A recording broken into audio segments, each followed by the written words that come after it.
নমস্কার, কেমন আছেন সবাই? আমার চ্যানেলে সবাইকে স্বাগত জানাই। আজকে আমি আপনাদের সাথে শেয়ার করব মাটির খোলায় পাতলা মাংসের ঝোল। যে কোনো ছুটির দিনে দুপুরবেলা গরম ভাতের সাথে এই মাংসের ঝোল কিন্তু বাঙালিদের কাছে খুব প্রিয়। খুব কম তেল মশলা দিয়ে আমি আজকে এই মাংসের ঝোলটি বানিয়েছি। চলুন দেখে নেওয়া যাক। মাংসের ঝোল বানানোর জন্য আমি এখানে নিয়েছি 300 গ্রামের মতো মাংস আর কয়েক টুকরো ডুমো করে কেটে রাখা আলু। মাটির খোলা বসিয়ে দিয়ে দিলাম কিছুটা সরষের তেল। তেলটা ভালোভাবে গরম হয়ে গেলে দিয়ে দিচ্ছি আগে থেকে কেটে রাখা আলু। আলুটা আস্তে আস্তে কম আঁচে ভেজে নিতে হবে। দিয়ে দিচ্ছি স্বাদ মতো লবণ।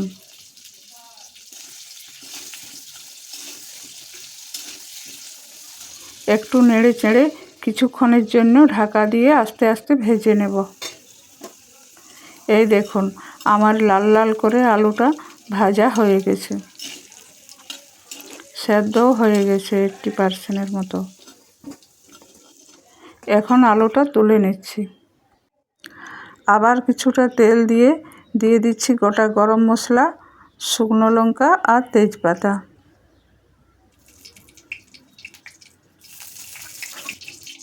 ফোড়নের সুন্দর গন্ধ বেরিয়ে গেছে। এখন দিয়ে দিচ্ছি পেঁয়াজ কুচি।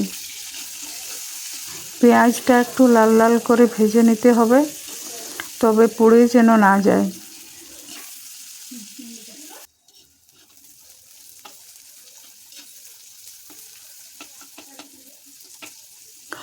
পেঁয়াজটা আমার লাল লাল করে ভাজা হয়ে গেছে। এখন দিয়ে দেব আদা, রসুন আর কাঁচা লঙ্কা বাটা।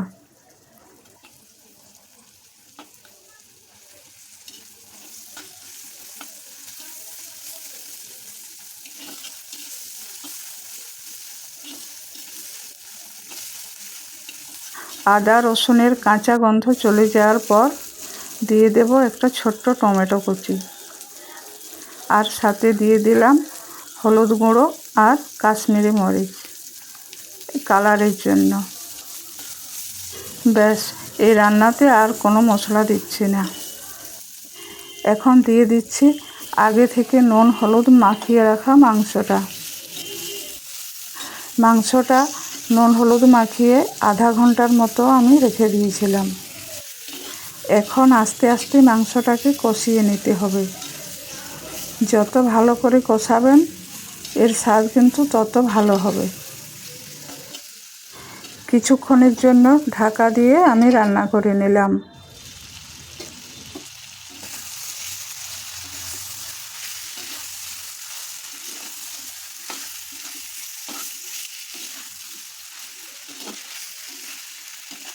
আবারও কিছুক্ষণ কষিয়ে নিয়ে দিয়ে দিচ্ছি উষ্ণ গরম জল। এখানে জলটা কিন্তু উষ্ণ গরম জলেই দেওয়ার চেষ্টা করবেন। ঠান্ডা জল দিলে ঝোলের স্বাদটা ঠিকঠাক আসে না।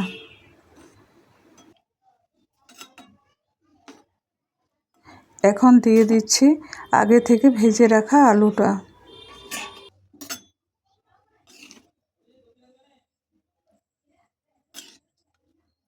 এখন আলুটা ভালোভাবে ঝোলের সাথে মিশিয়ে নিলাম। এবার দিয়ে দেব 4টে রসুনের কোয়া। রসুন দেওয়ার ফলে এই ঝোলের স্বাদ কিন্তু ভীষণ ভালো হয়। দিয়ে দিলাম স্বাদ মতো লবণ। এবারে ঢাকা দিয়ে কম আঁচে রান্না হতে দেব।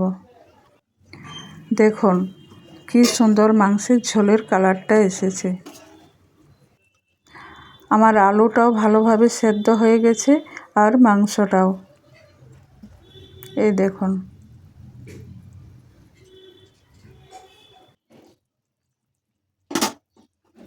এখন দিয়ে দিচ্ছি কয়েকটা কাঁচা লঙ্কা আর একটু গরম মশলা।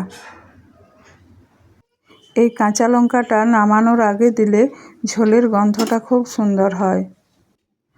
আমার মাংসের ঝোল একদম রেডি। সবাই ভালো থাকবেন, সুস্থ থাকবেন, সাবধানে থাকবেন। আর এই পাতলা মাংসের ঝোলের রেসিপিটি কেমন লাগলো অবশ্যই কমেন্টে জানাবেন।